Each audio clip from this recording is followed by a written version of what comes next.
This episode of the Gentleman's Scofflaw podcast is brought to you by our supporters on Patreon. Go to patreon.com/gentscofflaw to help produce the show. You are listening to the Gentleman's Scofflaw podcast. Listener beware. Rise and shine, the liquor store is open. I ain't got time for moping. I best be on my way. Well, I still got time to save my reputation. Time to go day drinking in this dirty little town.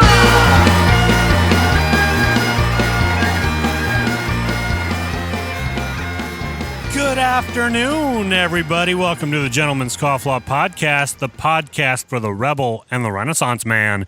I'm your host, Jordan Crowder. Co-hosting with me, as per usual, is the Donovan Fowler. How you doing? I'm good, man. Yeah. Feeling good. Happy for the July weekend. I can see you have a new Evan Williams in the background. That's interesting. I do. Green label. The green label. Later on the show, we're going to have Jason McCarthy, the founder of Goruck. We're going to talk to him about his new podcast and maybe possibly an exclusive about a new book he's working on. Maybe exclusive. Maybe exclusive. And we're starting. What are we starting this month, Donovan, on 4th of July? We're going to get into Junk Beer July, which Junk Beer July, you know, it just the J's. Junk in July, junk in June. So we'll stick with that. But yeah, man, we kind of hit it hard with we did the hard stuff last time around. Yeah. And now we're moving into a little bit of, our softer side. Let's just put it that way, our sensitive side. And it's July, right? So things are getting a little hotter. Things are heating up. Maybe you want something a little lighter, maybe? I don't know. Yeah. What are we doing today, Donovan? We're going to do, in honor of America and also Goruck, we're going to be doing a little bit of Budweiser or Budweiser Original. I've got it over here in our Kanga cooler. All the Budweiser in that Kanga cooler. Dude, that Kanga cooler is so badass. Isn't it cool? You guys should check them out. Kanga cooler. Go to our Father's Day gift guide and grab one. I've got my Budweiser. And you know what I've also got? Oh, no, where'd it go? Oh, here it is. I've got my Gentleman's Scofflaw koozie, which are giving away one this month. So I'm going to put that in there so it'll keep it cool throughout the episode. Oh, yeah. Keep it nice and cool. I went to the liquor store and I had the choice between the tall cans or like the little tiny cans. I don't know why they did. Well, they also had bottles. Like the mini Cokes you give to kids because you don't want them to get all sugared up. Remember we went on that one Memorial Day ruck and they had those little mini ones that are like basically, the glass bottles or? No, they're like mini cans. They're like tiny little cans. But like the mini cola or mini soda cans. But it's kind of a weird deal because you're just like, oh, okay. Do I really want my beer in the fun size? But all beer is fun size. Exactly. It's that's a great way to put it. Let's put that on a t-shirt, please. Yeah. But yeah, anyways, being an American male, I went with the tall can. I just, opted for go big or go home. I just got whatever they had at Ralph's that would fit in the Kanga cooler. So that was 12-pack of regulars. Dude, that looks like that, but that's like the original. So that's solid. You'll have a nice time with that. But yeah, so as most people may be aware, Budweiser is sort of the unofficial beer of Goruck. Yeah. Due to, I think, just Jason McCarthy, who we are going to have on, liking it. It's like his favorite. So we thought we'd honor him and the good old US of A with. And you know what? I didn't realize how much. We'll go in tasting it right now. But I didn't realize how much I actually liked Budweiser until I had it at a Goruck event a few years ago. Yeah, there's that one story of that woman who do you remember somebody told this story about how that woman was doing a Goruck for the first time and they were climbing up a hill or something. It was super hot. And one of the guys who we were rucking with, I think on the Memorial Day ruck, said he had a couple of Budweisers in his backpack. Yeah. And he pulled out one and it was warm and he popped it open. She said, "What is that?" And he said, "It's a warm Budweiser. Do you want one?" And she was like, "Sure." So he throws her one and she just downs this warm Budweiser and just stops and says, "That's the best damn beer I've ever had." So it's true. A Goruck will make the Budweiser. It adds a nice. Let's crack them open here. Nice accompaniment. Yeah, here we go. Get into it. I'm gonna you're pour it getting into fancy with it. Here I am with my little foam koozie, and you've got your tall boy and your fancy pint glass. I you know what? I had it out of the can the other day, and I just felt like, I just didn't taste I was having a hard time getting the notes. So we'll see. We'll see what the glass versus the can does. All right. Let's give it a little sniff. Some sound effects for you. Smells good. Smells like beer. Oh, I got some. Smells like beer. Smells like beer. Oh, by the way, this is to my history teacher. I'm going to raise this one to my history teacher, Dr. Gobin, who was a Vietnam vet and a great teacher. And his favorite beer was Budweiser. I remember that was like the first time I ever heard about Budweiser was when he was talking. I'll raise it to a different person. My uncle Raymond in Quebec is a Quebecer through and through. Never drank Labatt or Molson. Always had Budweiser in his fridge. All right, we ought to do that more often. We ought to raise some toasts at the beginning of this. See, it's really smooth and sweet is what I get from it, right? Smooth and sweet. It's definitely like I don't know. I mean, I definitely get the malty kind of taste. Yeah. And it's not super hoppy. I mean, some people get on the whole American lager thing. They say, "Oh, the American lager, it's not that great." I mean, for one, we were a little behind the curve because of Prohibition. So, all these other places had a bit of a jump start. But either way, I'd say we did pretty damn well for ourselves, given the fact that, Budweiser's, it's a classic. Yeah, it's for sure. I will say I like it out of the bottle. Mm-hmm. As opposed to the can, like we were saying, if I do a Goruck, I'm all for drinking out of the can. But most of the time, you just get that the crispness out of the bottle for some reason. Some beers are like that. Like Guinness, I think also tastes a little bit better out of the bottle. Yeah. But whatever. This is just so portable though. In the can, in the classic red can. Oh, hell yeah. But yeah. And you can crush it afterwards like a man. I hate Bud Light, but I've always liked the regular Budweiser. Or some of their special editions that they do too.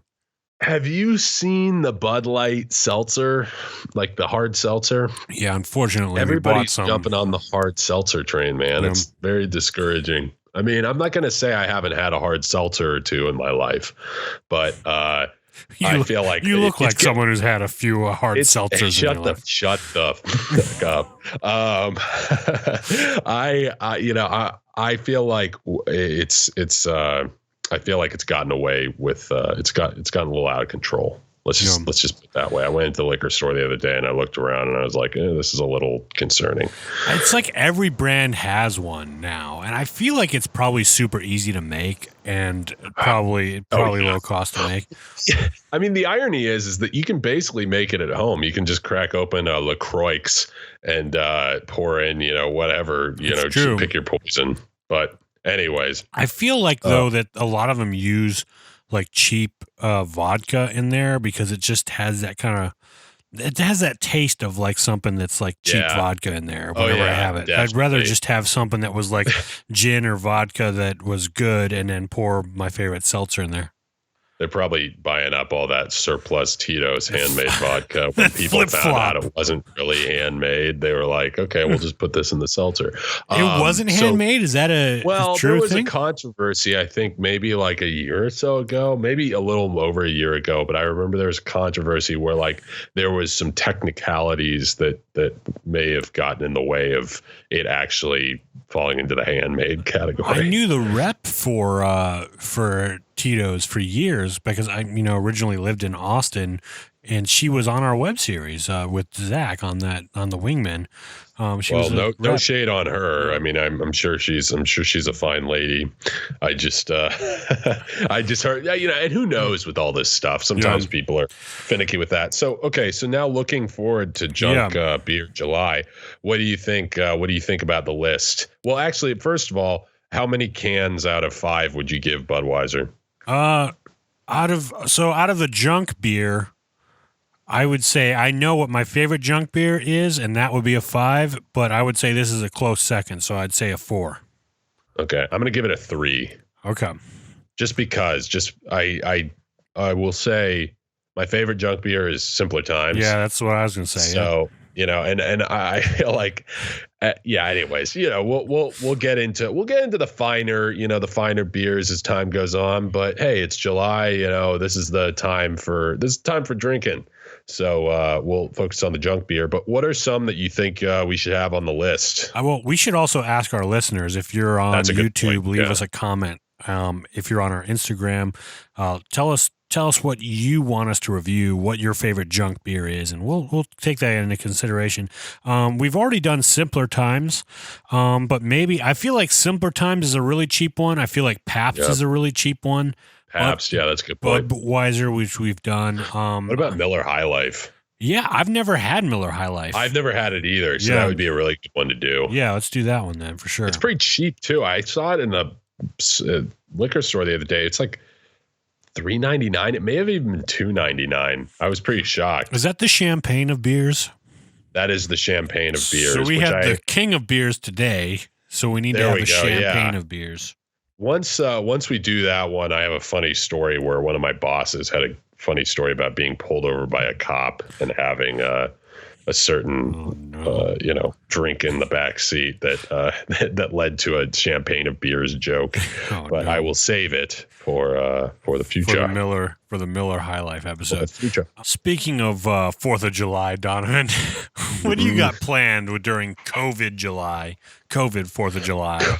COVID July. Well, I'm probably going to be doing some rucking. Like, I'll probably do like, get my miles in, wearing something patriotic. And then I know the family will probably I don't know, my dad's probably going to barbecue. Yeah. And by barbecue, I mean actually barbecue, smoke some brisket and pulled pork and all that good stuff. I've been smoking brisket at home to make street tacos. I've been making brisket tacos. Oh, that's cool. But I don't have a smoker. I just do it in a crock pot for 8 hours. It's pretty good though. You can't say that you smoked it unless I didn't say I smoked it. Did I say I smoked it? You smoked it. I said I've been making brisket. We're about to lose Texas and Kansas viewers. No! Kansas City viewers. No, but probably do that. And then, every year I watch The Patriot with Mel Gibson. Pretty solid movie. Obviously not 100% historically accurate, but puts me in the mood, You ever see that video on YouTube that's all the historical inaccuracies in The Patriot? Oh, yeah. Yeah. Get in line every movie. But I will say the funny thing about The Patriot is I feel like you could probably make a pretty good drinking game out of watching The Patriot. Every time it switches to slow motion, you take a drink and you'd be pretty wasted by the end of that movie. A lot of slow motion in that movie, but it's good. I like it. I feel like we haven't had a good Revolutionary War movie in a while. John Adams was a good miniseries. That was good, but that still was over 10 years ago.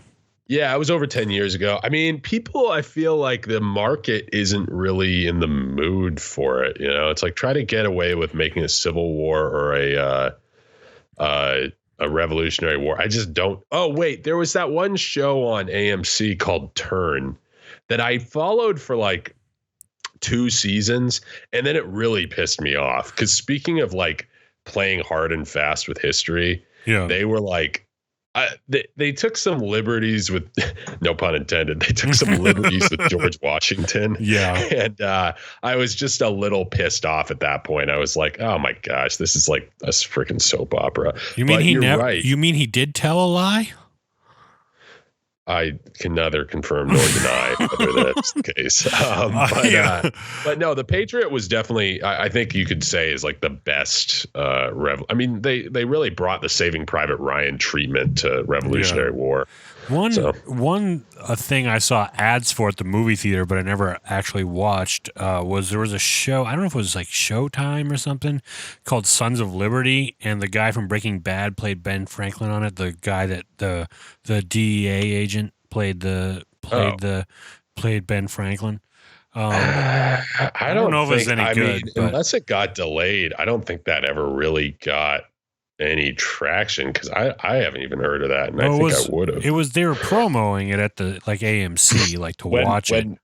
When were they promoting it? Like what? Like was this like a year or so ago? Maybe like 4 years ago, maybe. Oh, okay. Yeah. I mean, and then the History Channel usually tries to do something, relatively, but yeah, man. I mean, man, there's some badass stories from the Revolutionary War that still haven't been told. I mean, you got like all sorts of badassery going on back then.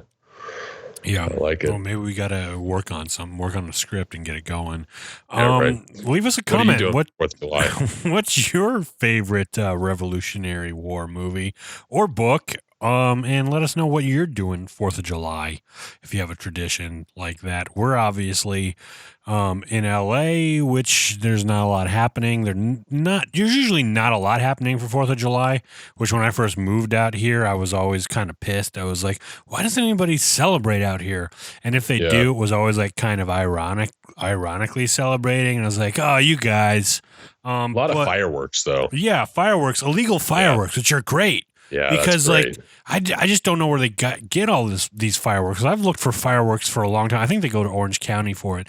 But I was on a rooftop with a friend of ours a few years ago, and it was just like you could look around the city on a 360 view and just fireworks going off everywhere, which is kind of cool.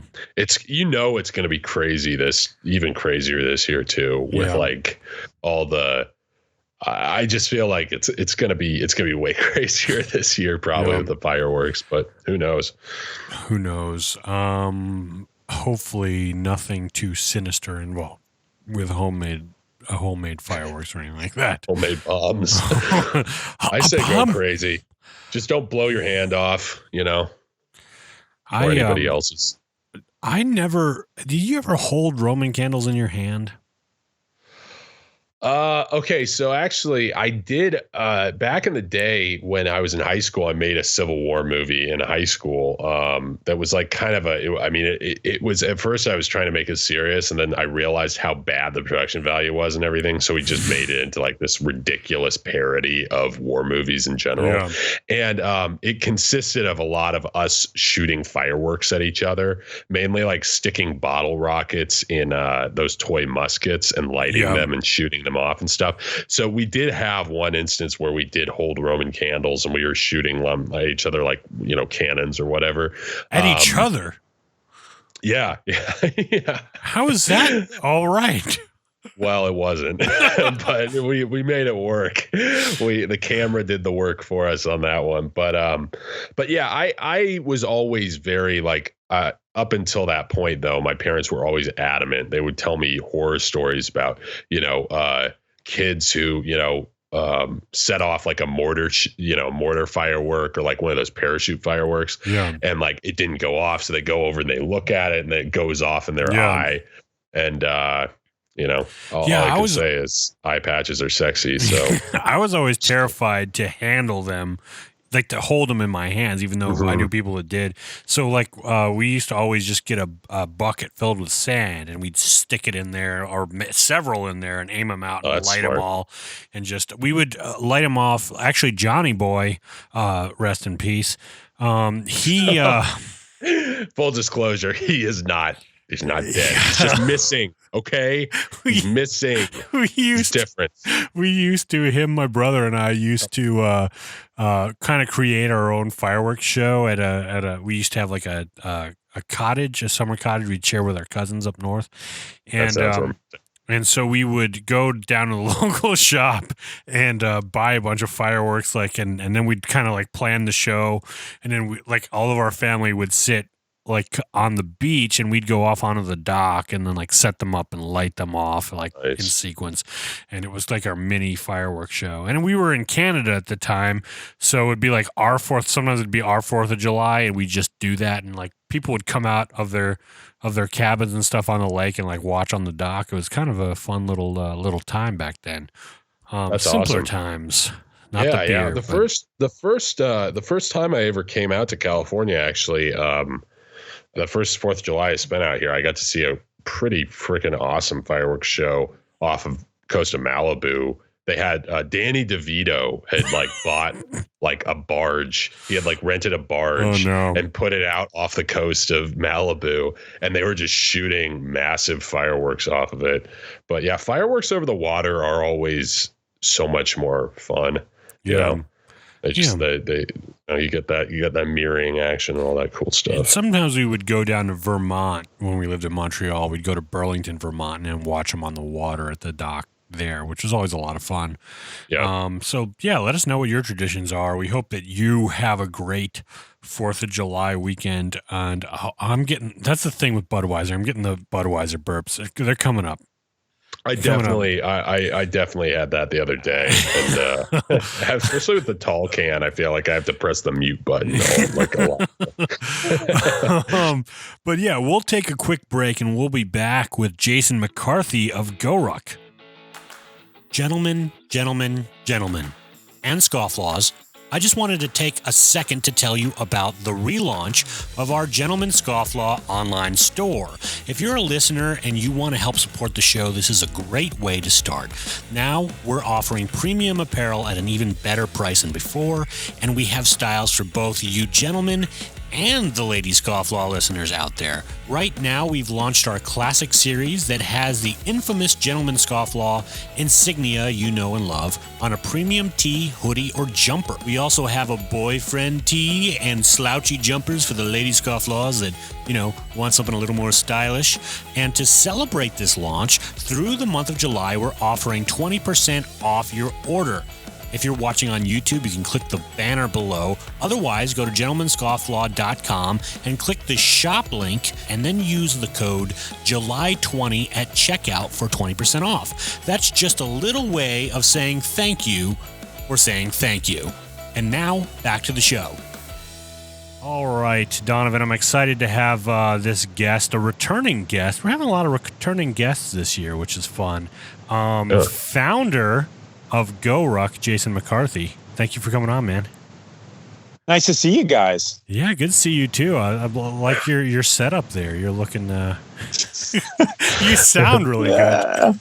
I mean, 5 minutes ago I was, dashing through the rainstorm to get home, and where are the kids, and all this type stuff. So life's good, man. Yeah, we've been doing. I mean, awesome. It's so fun to do interviews right now during this time where everyone's doing it from home. It's like everybody's got their home setup, which is fun to see.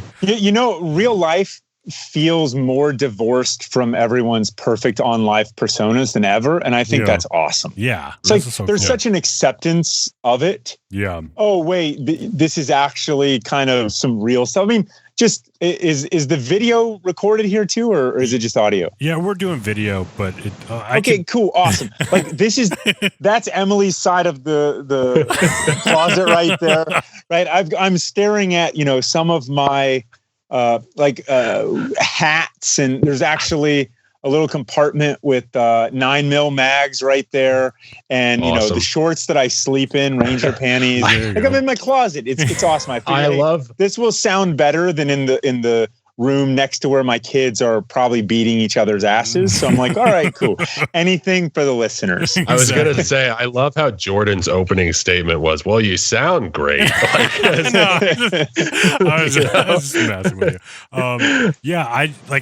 When we launched the video, we just launched video like in March, right when this happened. We're like, we couldn't have launched at a better time, because now no one's going to be critical of our videos right now. We're just keep it going. It's perfect, man. What'd you do? Launch a virus so that your video would be exactly better received. I mean, that's pretty selfish. That's the whole thing. It didn't come from a wet market. It came right from the Gentleman's Scofflaw Podcast's apartment. Well, I mean, I'd love to talk about what you've been working on since we've talked last, which was like 2 years ago, I think. First of all, you started a great podcast. I'd love to talk a little bit about that and kind of what made you want to start it and what it's about. Right. So the podcast is called Glorious Professionals. There's 3 of us that host it. There's me, and then there's Rich, and then there's Emily. And it usually ends up being that I'm with one of the other of the 2 on whatever. And that's just life stuff more than anything.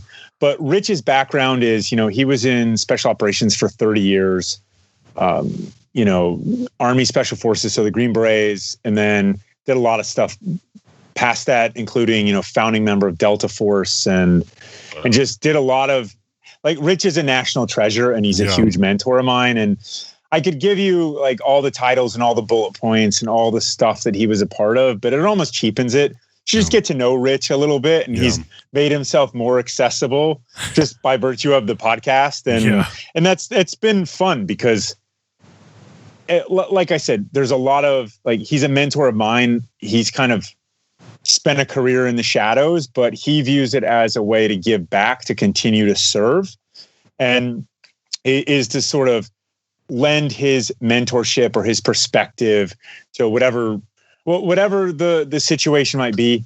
And so it's fun. We usually do most of the military episodes with Rich, and then Em is, her background, besides my wife, is she was in the CIA as a case officer for a little bit, so she's got kind of a different perspective on stuff, and we grew up together as well. So there's a lot of history in both places that come from, in some ways, different places. But it's just, we try to have people on that are, it's about the relentless pursuit of excellence. So people who are experts in their fields, and then it's just conversational like this. And we ask them about their service and why they want to serve something greater than themselves, and then how they do it. Because what you'll find is that there's a lot of similarities in how people who are doing great, interesting stuff are doing it. You just have to sort of connect those dots. Yeah, definitely. I really enjoy the podcast, and I think it's just such an important thing. This time in history, the idea of like learning how to serve and where you could serve, whether like you with your military background or whether it's in your community or whatever that is. That's super yeah. So we're important huge on that. Like our background. My background is, 9/11 happened. I wanted to go to war. Yeah. So I joined the Army. But it took 9/11 for me to get to that point. Mm-hmm. And the sort of knowledge that we want to share, in Rich's case, it's a lot of wisdom. Maybe I'll get there someday, right? Yeah. Is that it takes all kinds. It takes all kinds of service. Like, if you know how you find good neighbors, or what it's like to be a good, like, you just be a good neighbor. Like there's ways to serve your community. There's ways to serve that are teachers. My sister's a school teacher in DC. Not an easy job. No. There's all layers of it. So it's not as simple as, you should go serve in the military. It's a great calling, but like you said, there's a million different ways to do it. Yeah. It was one thing that I've learned just from you and just kind of the Goruck background over the last couple of years, because I hadn't heard of it until Donovan started doing the training for the Goruck challenges. It was just this idea of the quote that's like on T-shirts and everything. You guys have it's not about you. I've actually got it. I've got my patchboard over here on my desk. I actually have it as a little, there's a little reminder. That's like the mixtape. The mixtape. Yeah. Yeah. I mean, that's one thing that I feel that it's lost now, to a certain extent nowadays. And it's so easy in a day of like social media where everything is, the kind of selfie culture. It's all on me. It's like self-absorption leads to self-pity, and self-pity will get you nowhere. That's good. That's really good. We just end the podcast now. I mean, it's just a fact, right? Yeah. If you walk around and you feel sorry for yourself, I mean, first off, stress is contagious. negative vibes are contagious. Yeah. Like they become their own self-fulfilling prophecy. You start feeling sorry for yourself. You start drooping your whole body, right? You start to sort of like, and then all of a sudden people don't want to be around you because you're negative and you're not performing well. So you're creating everything that you don't want to create, but that your attitude is creating. Yeah. And so, and I'm not sitting here as someone who's just perfect all the time. It's just, it takes, what you have to do is recognize things sooner. And you say, look, I shouldn't be feeling sorry for myself right now. I mean, hashtag first world problems. Like that's actually a real thing. It's not just some poster in an office bathroom somewhere, right? Like almost all of the problems that we face are first world problems, and save your energy for when they're not. Yeah. Well, that's one thing I think that this whole pandemic over the last few months is like, it's brought everybody down to an even playing field, at least for a little while, where it's like, it doesn't matter, like, to a certain extent, like, what my socioeconomic status is or where I am, what kind of job I have. We're all kind of, like, affected by it. And for a little while, at least it seemed like, well, how can we get, kind of like 9/11 in a way, how can we get through this together? What can we do to be better citizens? Is there anything that you would speak to that, or anything that you feel like you've learned in the past couple of months? It does feel a little bit like 9/11, right after 9/11, that is. And yet somehow it feels also kind of different, because 9/11, you could, senators could go on the congressmen could go on the steps of the Capitol and sing God Bless America and stuff. Yeah. And now it's sort of like, the odd part is that the society that we live in has stressed the virtues of privacy. And I don't mean someone gets on their bullpit and says, oh, we've got to all be private. I just mean in actions, right? Everything you do can be so private now.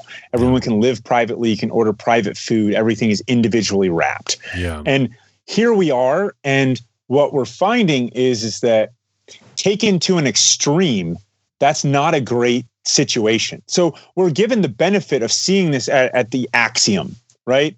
Okay, everyone's gets to be perfectly private all the time now.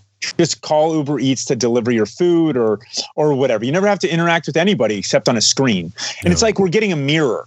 And I don't say this with judgment. I say this with, hey, let's understand what we're going through, right? And maybe that causes us to change a little bit more, right? Maybe it's one of those things where we say, you know what? I'm so grateful to have this time in the real world with my friends. Let me reprioritize that in life. My friends or my kids or my loved ones. Let me reprioritize that in the world. And wouldn't that be great if that's what came out of this? Because a lot of great service came out of 9/11. Yeah. A lot of great service. And that will impact us for generations. And the question becomes, how do we kind of take back a narrative, or how do we empower people now so that the positive endures out of this for generations and not so much the negative? Yeah, I get that for sure. It's like what you said is kind of like the problem of this kind of this ultra private or ultra customized life that you get to live nowadays is a first world problem in a way. It's like it makes it's not something that everybody has access to, and in a way it makes it easy for you to forget that you're part of a bigger whole, I think. I don't know. Yeah, I mean, so except flip it on its tail, right? Yeah. The first world problem usually implies that it's not a real problem. It's not a Maslow's hierarchy of needs problem. Yeah. But in fact, the converse is true. This is actually the problem is the base level of Maslow's hierarchy of needs. This need, this just need for community and fulfillment, happiness, which isn't the same as shelter and stuff like that. So it's a rung or two up. But when you start to say this is actually a really, really big problem, this is not just, I've got too many t-shirts and I don't know which one to wear to get the most Instagram likes. We're not there. But because that's a true first world problem. Yeah. This is a really kind of I don't know the right descriptor. It's not existential because we're not going to die, right, of this, but we're going to be really unhappy if we try to view our lives as I can live on a screen forever without other people. How's that working out for us now? Yeah.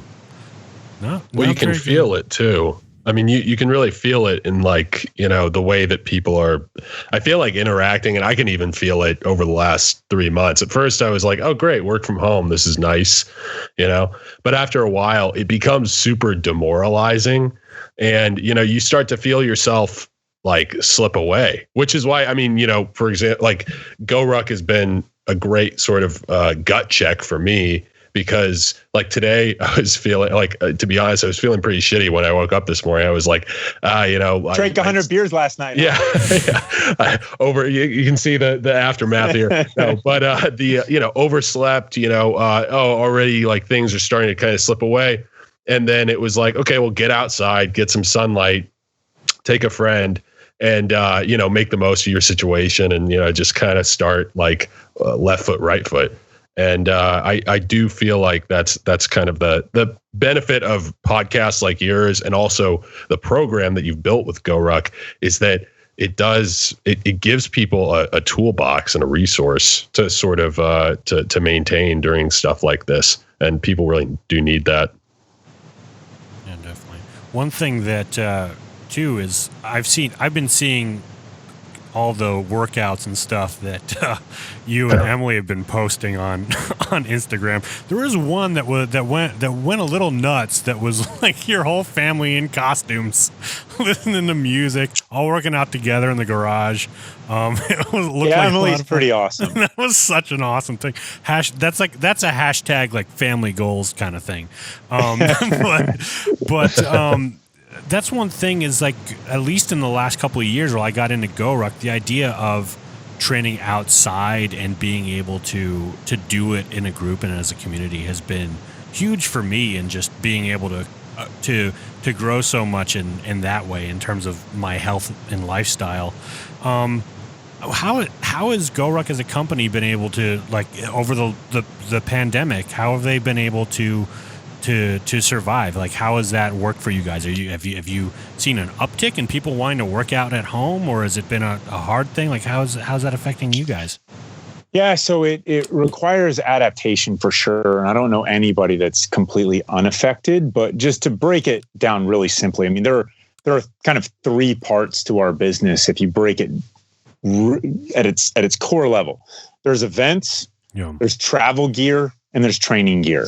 Yeah. And there's some bleed over, especially on the gear front. And there's apparel and footwear, and they kind of fit into categories. And we build stuff that's so adaptable it can do everything. But I'm not living in fantasy land, right? Right? Like people, they buy something for more or less a certain type of thing. Like, am I going to go travel? Am I going to use this every day? Or am I going to go do a challenge? Or am I going to train or rock or whatever? And so events have been flatlined. Yeah. Like they're done.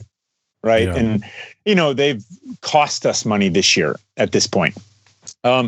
Travel gear, including GR1, GR2, GR3, like, are traditional just best sellers. I mean, anchoring the company of sorts, have just been mothballing. So by the time this comes out, Christmas in July, our sale starts tomorrow, July 1st. And it's a very bizarre Christmas in July for us, because the stuff that's on there is, I never would have guessed that it would be on there 6 months ago. And the reason why is because there's just the demand curves are new. And the third pillar of that is training gear. And training gear is up somewhere between 300 and 400%. Right. Wow. So if you sort of look at sandbags and ruck plates and ruckers and the basics that you need in order to work out where you are, go outside, add an additional challenge of weight, and you can do this anywhere. I mean, since they've yet to ban walking, which means they've yet to ban rucking anywhere. And if you only have so much time, and isn't this kind of a life lesson, you can squeeze more out of it. Yeah. And so if you're going to go to the store and it's a mile away, I mean, that would have been unthinkable for some people 6 months ago, that they would want to ruck to the store. Yeah. And now it's like, I got to get out of the house. I got to go do something. I want to add something more to it. And that's what I've done. Right. Yeah. So overall, Goruck has done fine. I mean, we're up a little bit in terms of revenue, but the business is really messy right now. Yeah. And by messy, I mean, it's like we've got way too much inventory here. This stuff we can't order fast enough. Like that's messy. Yeah. Yeah, that could. But also still fortunate. Like, again, this is not a woe is me. I'm just kind of trying to peel back the curtain just a little bit. Yeah. Yeah, I figured there'd be some sort of shift in what you were selling, because it's like nobody's traveling, at least most people aren't. And then the event part, which is such a huge community builder. And I actually had an event scheduled for this weekend that we were, like, because of California stuff, we're not going to be able to do it because the laws are a little, they're different from state to state. But I mean, how are the events adapting? Are you still continuing to do events throughout this, or are most of them being pushed until the end of the year? Or yeah, so we still have some events on the calendar. I mean, I think the bigger part of events is, for us, events is not just about events, it's about the people in the community. So if you take it up and you say, okay, well, what's the overall goal? Like, yes, we would love to run 1,000 events like we did last year. It's just not going to happen. So what's the overall goal? And the overall goal is just to build and strengthen community, empower people, given the realities that we have, in order to get out, do a little bit more, and be a little tighter as a community. Because when you look at the world and you say, man, there's so much division, and man, there's so much, everything's just burning down to the ground. I mean, that's what you see if that's what you want to see. And there is a fair amount of that going on. And so nobody's helpless. You're not helpless. You're not helpless. I'm not helpless. And we say, well, what can we do? Well, we can go out and get small groups of us to go out and train together, talk to each other. You can invite different friends. Different people end up being more available, accessible than ever. Everyone's home, man. Yeah. Everyone's home. Go knock on your neighbor's door. Be a good neighbor by being a good neighbor. Yeah. Right? Fences might make good neighbors, but so does being a good neighbor, right? Yeah. Knock on the door. Hey, want to go do this thing? We're going. I mean, bake them a pie. I don't care. Right? Figure out new ways to be good. Bring them a 6-pack. Yeah, exactly. Yeah. And stay 6 feet apart and all that stuff, and wear a mask. I mean, take it seriously. And yet it like the bigger goal is just to continue to build and strengthen the ties that keep our community strong. And so I would say that 10 years later, Goruck is weathering the storm as it currently exists right now, because we've always focused on the community. We've said we're in the business, quote, quote, of building a community of which we're proud members. Oh. And so now adversity comes and you just pull tighter together. You don't, if you're a business and you're selling commodities and there's no reason why someone shouldn't leave you for price or for whatever, there's always going to be another business, but there's not always another place where all your friends like to hang out. That's a real community. And so this is a storm that we're weathering together, and we're all actually in it together for real, which has been, in some ways, the silver lining happens every day. Yeah. That's really good. Great. Great attitude. Yeah, that's the community aspect of Goruck is really, it's like being part of a club. Like it's so fun to go to events and meet new people, and then people talking about the events that they've done together or swapping old stories and stuff. And then actually doing stuff that's meaningful too in the community. And a lot of the time, a lot of your materials, you say you're building better Americans. Speaking of 4th of July, building better Americans, I feel like that's really true, because one of the things that I've found is how much I've learned about history and stuff through Goruck, through the events that you do, and just like the requirements of like Donovan and I did an Operation Red Wings one where we had to pick somebody and learn about them and be able to talk about them during the event, and forcing me to proactively learn parts of history and getting really involved in it. Like last summer I did a Vietnam event and watched the whole Ken Burns series on Vietnam and just learned so much. I know. And it's so it was so heartbreaking too. Like it was just and it's redeemed in the end. But I didn't realize how much was going on back then. I mean, I wasn't born then. So it was just I always heard it kind of as a footnote, like in history, Vietnam War, was kind of a bad thing, and all right, let's move on from it. I never learned in the depth until I had to do that event, and I chose to do that event, but I wanted to learn about it. So it's really cool what you guys are doing, because that is building better Americans. We need to know more about our history and our background. That's so important. Amen. Yeah. One thing that you are working on right now is your new book titled How Not to Start a Backpack Company. You want to talk a little bit about that? Yeah, I haven't really talked about this at all yet. So it's in the very, very advanced stages, and we just decided to self-publish because that world is messy, right? There's a lot of ways. There's a lot of gatekeepers in a lot of places, and they tell you what you can and can't do. Yeah. And or it's like, I love you, but just change a little bit, and sometimes that's good, right? If you're a slob and someone says, hey, tidy up a little bit, like that's welcome criticism. But that industry was a difficult one to crack into, and I tried for a while, and there was never a good fit. And so we decided, this is a story we're telling. Let's just get it out there. So What is it? Okay, so in the summer of 2010, after GR1 and I guess GR2 and the Echo were real things, but it was really mostly just GR1. So I was in the middle of 2 years of business school, and I thought that a good way to build a brand would be to drive to all 48 states in my truck. Right. And I thought, man, I'll go to retail shops and kind of maybe I'll blog about America. Blogging and Facebook I think I set up a Facebook account not too far. I was not a Facebook guy really at the time. Right. There was no real reason to be. And it wasn't even a tool. It was just kind of, oh, okay, my buddy in Germany has Facebook. I guess I'll get Facebook and look at a picture every once in a while. Who cares, right? It was not the Facebook that you think of now. Yeah. And so, I'll just go around because face-to-face is better. I'll go around and meet with these small shops and talk about Goruck, and then they'll pretty much definitely want to carry our gear, right? And I thought, get more stores, get more press, more awareness, more press, it all just leads up, right? Yeah. Well, so a lot of things happened. I brought some friends along. It ended up the only two survivors of the trip were Java and me, my dog, right?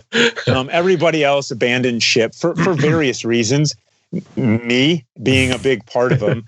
I'm going through a divorce at the time, which is not a good time to start a company. I had no money. I literally had bled through all the money, which is not a great way to start a company. And yet there was a lot of beauty that came out of that summer just in meeting people and getting into adventures. And so the way that the actual book came about was I kept a journal, which I had completely forgotten about. It's just one of those, I don't know how you forget about a journal that's like that, but I kept a journal and Emily was looking for, it's like all the ironies are coming out, but Emily, who I was going through a divorce with at the time officially, and then now we're back together and have a bunch of kids running around, right? So there's this is not the full story, but she was going through looking for a different picture of Java for our Christmas card this past year and came across the journal and read it one night, stayed up and read the whole thing. And woke up in the morning and it's like, hey, this should be a book, right? Wow. It's engaging in its own way. And I'm like, okay, I kind of Emily's always been a muse for me. No. So Like I really thought, I'm like, oh man, I don't know. But then I sat down and read it. I'm like, okay, it needs a little bit of context. But look, the journal is not all about Goruck and stitching and manufacturing. It's like all the places that we went to. We went to some other manufacturing places. We toured out west. There was massive internal fights. There was emails between me and Emily as we're finalizing our divorce, which are also in there, right? There's, eventually the reasons why everyone else left the trip. There's money problems. There's emotional problems. There's kind of physical problems insofar as, money for hotels was expensive. So we slept in campsites. Like, Holiday Inn Express has free Wi-Fi. That was a useful thing. And if you roll into a campgrounds late enough, you won't have to pay to sleep there. You just sort of roll your car in, throw your bag on the ground, wake up in the morning and walk around, maybe let Java take a piss or whatever, and then get in your truck and leave. You won't have to pay anything, right? Yeah. It was kind of that kind of a summer, and it was just really raw. And so there's a lot of glory thrown out there about entrepreneurship, and entrepreneurship is great. There's lots of different ways to be an entrepreneur, and this is only my journey, but it was everything kind of not to do without me giving you 1, 2, 3. Don't do it like this. Like, you're just going to experience it, because it was a really difficult and challenging summer, and ultimately things have worked out.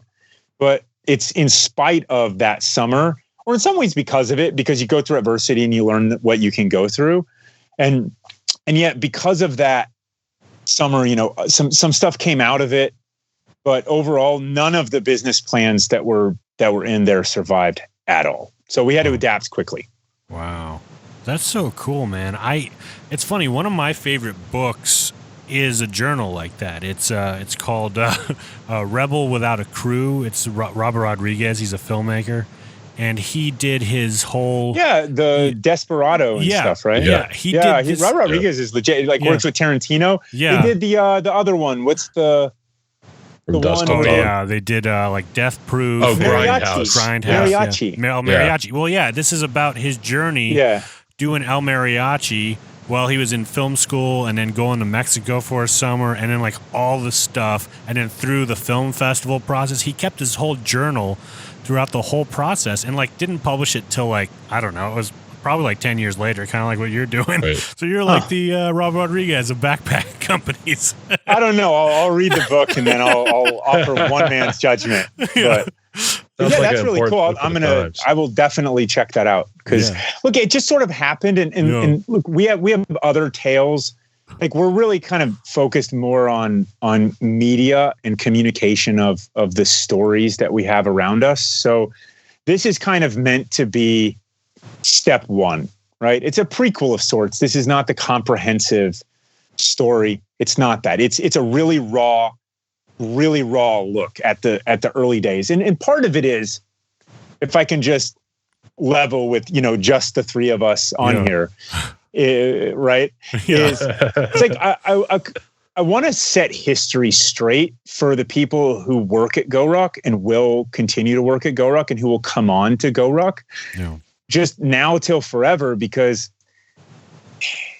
as a company grows and ages, the people that come on don't know what the history or the roots were like. Mm-hmm. And you start to think that this stuff just magically appeared out of thin air.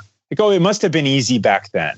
Yeah. Because the human brain isn't processed to sit and say, oh, I can exactly picture how hard this was. That's just not how we're programmed. And so this is, no. Let me explicitly show you what this was like, so that there's no misconceptions about what we had to go through to get to where we are. And that's not meant to deter people from chasing their dreams. It's meant to inspire people to chase their dreams, just to say, this is hard and it's worth it. Yeah. And anything that's easy in life, you're not going to get out of it what you think you're going to get out of. And if you do, all of a sudden lightning strikes and you win the lottery, I mean, it's not going to last. Yeah. Like, the things that you have to do, or you have to keep chasing hard things, because because they're hard, because it's worthwhile to go after bigger goals. And what you learn in that process is what prepares you for what comes later in life. And so there's a little bit of, hey, we needed a starting point. I got sick of dealing with, people in waterfall sounding offices in New York City about why I should be different. Like, I don't really like that narrative all that much. I mean, I'm happy to hear about how I can be a better person from people that I love, right? Like Emily tells me all the time, right? Like, you don't got to change your stripes, just take the trash out or whatever the case might be, Like that's the old North Face comic book, I think. But the point is like, sometimes you just got to start somewhere, and you got to do it. You got to make your own luck on stuff. So other stuff that we have down in the pipeline are, working on a book with Rich on his service in Vietnam. So his 2 tours and what America was like back then. So not just the war stories in Vietnam, but what was it like to live in America in the late 60s, early 70s when you went to war in the most decorated and elite unit in the Vietnam War, MACV-SOG, right? And then there's another book we're working on, which is Rucking, like the Rucking book. Like, let's just give the reasons why Rucking is what it is. It's the foundation of special forces training and how you can do it. And then a third one is more on the leadership front and community building side, and working with Emily and Rich on that one. So there's a lot of fun stuff, There's a lot of fun stuff that, frankly, this year has inspired to just say, you know what, we're just going to do this. Yeah. We're done waiting. The time is now. Let's go. That's so awesome. I'm looking forward to seeing all of these books when they come out. That's one of my favorite things to do is, I just talked about Robert Rodriguez, but like as a filmmaker, my favorite thing to do is watch filmmakers' first movies and to read about their process of going through and doing that. That kind of thing is just so inspiring for me to learn from somebody else's mistakes, to know that they screwed up just like I do. So it's okay. There's hope for me. I found that people are a lot more similar than different like that. It's just everyone, we all get in our own heads, and we think that everyone else has it better, easier, different, take your pick. And there are certainly peaks and valleys in life. And if all you do is look out on the horizon, and the horizon only shows you when people are on their peaks, then you start to feel inferior. Don't do that. Right. It's kind of like, just accept that some years, some days, some months are a little bit different. You got to fight through them, and then celebrate the times when you're on the high ground. But you got to enjoy what you're doing no matter what, and keep to your true north, and things have a way of working out over time. Yeah. That's awesome. You've inspired me to start my own Instagram account where it'll just be all the low points in my life. It'll instead of make us all feel better. That would probably do really well. Yeah. Just nobody sees me on my laptop on the toilet, responding to emails as opposed to what, my hiking picture. I mean, if every day you did one post that said, "This is horrible, my life is ending, here's why," that would be interesting. I mean, it'd have to be a satire for me to actually be super interested in it. But I mean, if it weren't, but it's like when you're driving on the interstate and everyone's rubbernecking at the accident, right? I mean, I get it. But at the same time, it's like, man, it's okay to just keep going. Yeah, right? Of course. Yeah, I mean, everybody expects their narrative to sort of play out like Jordan said, like a movie. And it's like, when, life isn't like that. It's like you have sagas, you have, stages and chapters and everything. And I mean, what you're describing, that's the kind of thing. It's like, people want to hear. I mean, that's the kind of story people want to hear, because it is it's really inspiring to hear that. So yeah, I'm looking forward to that. I'm also looking forward to the MACV-SOG story, because I've been listening to a lot of podcasts about those guys, and those Vietnam stories are amazing. And I mean, obviously also the flip side of, what it's like on the home front. But I didn't realize that the MACV-SOG guys basically any stereotype of like a special forces soldier in like the 80s or, whatever, were those guys. I mean, if it was like, if you saw something kind of incredulous in a movie, sometimes it was real. Like sometimes these guys were just doing it probably actually happened. Stuff. I mean, Rich and I were both in the Special Forces Regiment, which is, it's kind of like, a coin carrying member. And yet his version of warfare, and this is only related to Mac v. Sog. He had a significant career, but just relative to that, it's not playing the same sport that I played. It's like they're not even remotely equal. And Vietnam was just neither is, storming the beaches of Normandy. This is just different.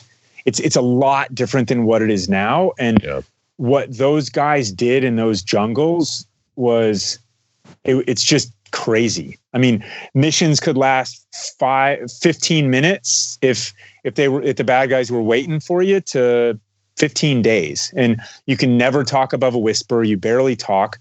Sometimes you're moving a kilometer in an hour, sometimes less.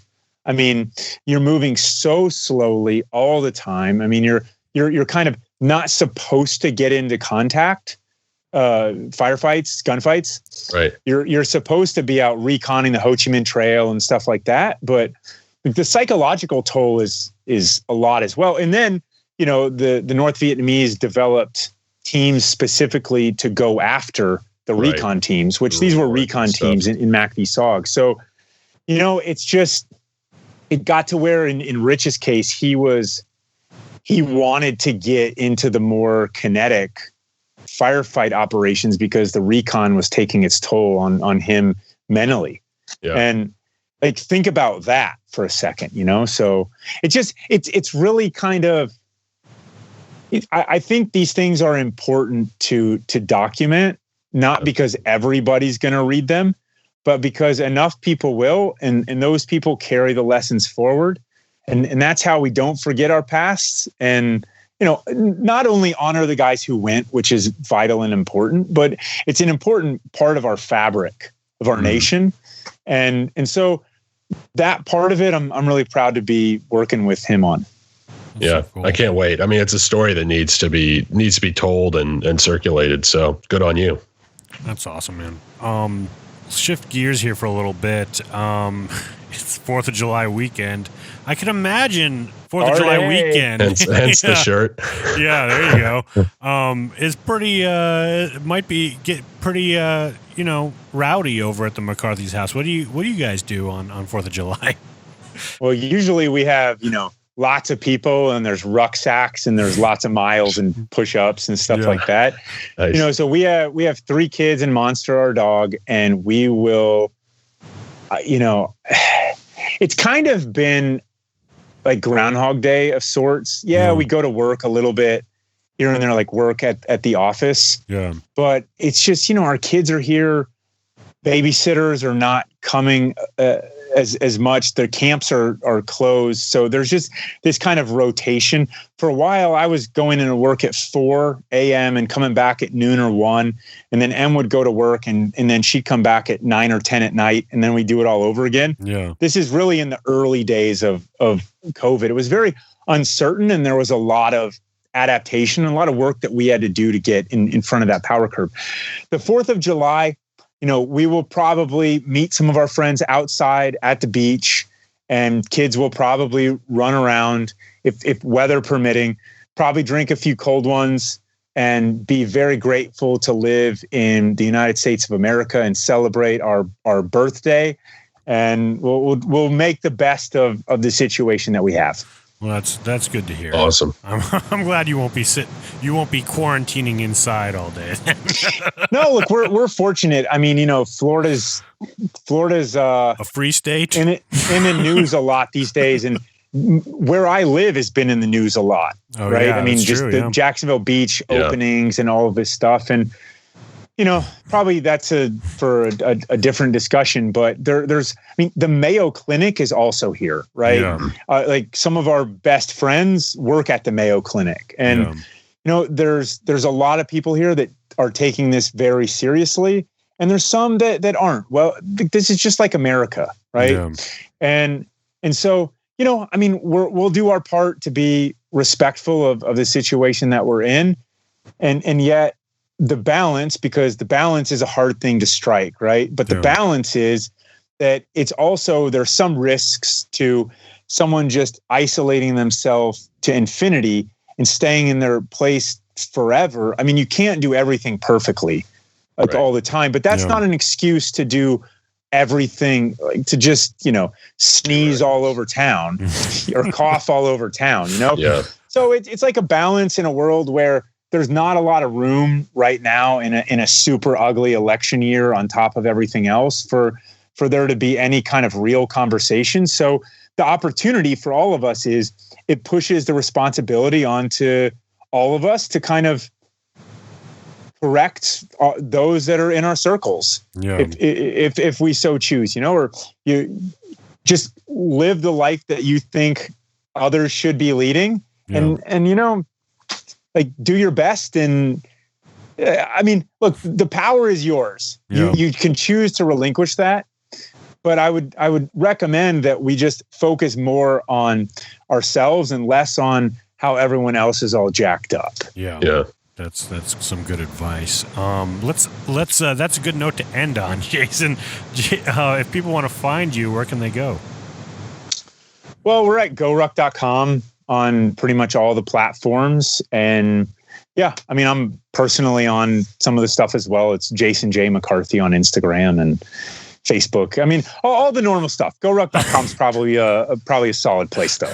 People should also check out the interview that you did with Jocko Willink. It was an awesome overview of the whole entire, company. Yeah, Jocko and Echo they're pros, and it's not an accident that they are where they are, right? Yeah. So I'm really happy for them and proud of their success. Jocko came from the special operations community, the SEALs, and has made a really great career and has a lot of great messages to share, and he's very consistent in those, and they're timeless. And so you should follow Jocko as well, because that's a solid dude, and I got to spend a few hours with him, and then got to shoot the breeze with him a little bit after we were done, and he's just a really good guy by all estimates that I had. So I was fortunate to be on his show, and that was like a 3.5 hour interview from start to finish about a lot of stuff, and I was happy to share that story. So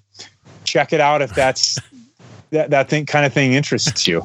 Definitely. Well, thank you so much for doing this, man. And we'll got to have you back on as these books come out and talk about them in more depth. And as the events start up again, God willing, in the near future. Yeah, that's cool. The book. So mechanically speaking, it's in 2 weeks. I'm supposed to get the almost final. I've got like a few I's and T's that are, you review it like 10 times, but if it looks good, then we'll probably do a pre-order, some signed copies, maybe a patch or something. And then 30 days later, they'll be out and shipping out broadly. So I think it's going to go, it's a pretty raw look. Yeah. So we'll see what happens. I feel good about it. Emily feels good about it. The team of people who have read it feel good about it. The most interesting response I got back from someone was they're like, it took me a couple days to get back to you because I had to sort of think about what exactly this was. And there's a ton of pictures in it as well to kind of drive the narrative and some like handwritten notes and stuff. And so I'm like, cool, let's break the mold, change it up a little bit, and see what happens, right? You only live once. Yeah, that's awesome, man. Absolutely. Are you going to do the audiobook too? And you read it? I hope so. Yeah, I thought about it. I haven't not done it yet. It's been kind of a push. I would say, this year. Yeah. Probably won't do it at launch, but we'll probably tear it out. Yeah, usually comes out later. But I got to find a really quiet place to do it though, Yeah. And I've heard those things are really hard. A buddy read his. He's friends with the Chris Voss, who's wrote a great book called Never Split the Difference. Oh, yeah. And then a guy that works with and for him named Derek Gaunt wrote a negotiation book as well. And when I was talking with Chris, he's like, yeah, Derek read his book, did the audio version, and it took him 4 days. And he thought it was going to be simple. 4 days later, he was finally done. So I'm like, okay, that is awesome expectation management. I want to make sure that I do this right. So my favorite, I think, audio book was the David Goggins one, because he doesn't read it, but he has his partner read it, and then they do like these little kind of interviews in between chapters. You could tell you're just like, no, I'm not going to read that. You do it, and I'll be there for the recording. So you could do something like that if you wanted to. Pretty funny. Oh, that's cool. And I think I'll read it, but I'll get Emily to read her parts, maybe add some bonus material. That'd be cool. Yeah, bonus stuff would be awesome. All right, guys. Well, good chat, and thanks a million. Have a man. And keep up the good work. It's good to see you. Maybe we'll run into you at a Star Course again sometime. Yeah, that'd be fun, man. And you guys have a great 4th of July weekend. Yeah, happy 4th of July. Likewise, happy birthday, America. This part of the show is brought to you by Phoenix Shaving, makers of the most excellent aftershaves, shaving soaps, and all things traditional man. One of my favorite products of theirs are their aftershaves. Phoenix Shaving intentionally blurs the lines between traditional aftershave and classic cologne. Each batch of aftershave cologne is created by using traditional perfuming methods, giving the wearer a high dose of quality skin food matched by the staying power of berry white. Now, I tell you, this stuff is amazing. It'll make your skin feel great after a shave, and the alum and menthol just removes all irritation and razor bumps. They have classic barber scents and even more creative soap and aftershave fragrances. Like, my favorite is the Tombstone scent. It smells like leather, tobacco, and gunpowder. Pretty unique. So ditch those vials of chemicals you buy at the drugstore every month and grab some artisan soap and aftershaves from Phoenix Shaving. Go to gentlemanscofflaw.com/shave to help support the show and get some fantastic manly grooming products. Phoenix Shaving. Shaving outside the box. All right. Always a great guest, Jason McCarthy. Yeah, he's awesome. I don't know if I told you this, but he mentioned it, but we ran into each other, like literally crossed paths on the Star Course. We were going the opposite way, and he was coming the other, and we crossed in the middle and then finished, which was a lot of fun. That's awesome. If you're interested in finding out more about Goruck, you can go to gentlemanscofflaw.com/Goruck. And there you could, I don't think there are any events you could sign up for now. But anything you buy through that link helps support the show. And they've got the Christmas in July sale going on right now. Well, and I'll tell you this much, it also helps support yourself because, I will say this much, like that bag I bought like 4 years ago. Yeah. And I've beat the hell out of that bag. I've taken it all over the place, taken it all over the world, and used it to go into the office and used it to go into the ocean, during events and stuff. And it's like the best investment I've ever made, because basically it's like now, like, especially under quarantine, it's like, like I said, it's like I just ruck, and that's how I stay relatively fit. At least, it's a nice, easygoing workout. And I'd highly just recommend take up the Goruck lifestyle as soon as possible, because it's a good investment. One thing that I've noticed is doing the Goruck stuff, how much stronger in terms of like my core and just practical strength I've had. Like, so like we did that. The biggest one you and I have done was that Operation Red Wings 2 Julys ago, or was it 2 Junes ago? 2 years ago, basically. And was it 2 years ago? Yeah, 2018. Oh yeah, it was 2 years ago. Damn, that's crazy. That was 2 years ago. But that was a rough one though. That was like you got your money's worth, but we were more prepared for it that time, I think. Than we were. I don't know. I'm trying to think, because it's like the frickin' St. Patty's Day one in San Diego. It was raining all the time. Yeah, but I think that I liked that though. I like think that may have helped us out because I think I don't think they ran us as hard. So I do think you're right. The Operation Red Wings appropriately, because if you've ever seen the movie Lone Survivor, what those guys went through was hell. Yeah. So I think that was what added a little bit of extra to that one in particular. Yeah. But yeah, that was pretty tough. But yeah, I just noticed training for that, and then after having done that event, that 4th of July 2 years ago, our friend Zach Anner came to a party we were at, and he said, "Jordan, you're so buff." No, that's what he said. He looked at me longingly and said, "Jordan." But no, what happened was we were at our friends in Studio City, and they were in the hills up there in Studio City, and to go there was no ramp for him on his wheelchair to go from the driveway to where the party was happening. I've been to this house. I can concur. Yeah, it was about maybe it'd probably be like 4 flights of stairs if you were to calculate it all out on a hill. So after doing that event and training with the sandbags and the Goruck and stuff, like I knew that I was going to have to carry him down, and I was like, I felt confident in doing it, and I carried him up. I carried him down to the party, and then at the end of the night, after everything was done, back up the stairs. And it was tough, but I was able to do it. I wouldn't have been able to do that before. He's like 120 pounds, which is a lot to carry up and down stairs. Yeah. That's the one thing that I just, whenever I'm feeling confident at bars after a Goruck challenge, I just say, hey, like I just look at the nearest girl and I'm like, I think I could bench press you,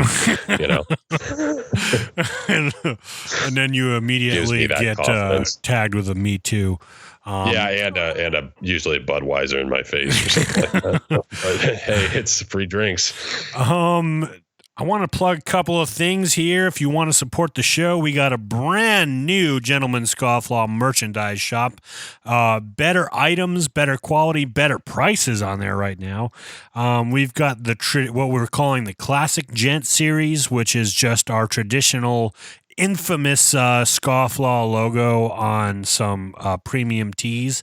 Then we've got the Vintage Bully tee, which is a monochromatic white skull and black background. It's kind of got an aged vintage look that I think every gentleman or Scofflaw, every Scofflaw needs a t-shirt, a black t-shirt with a skull on it, right?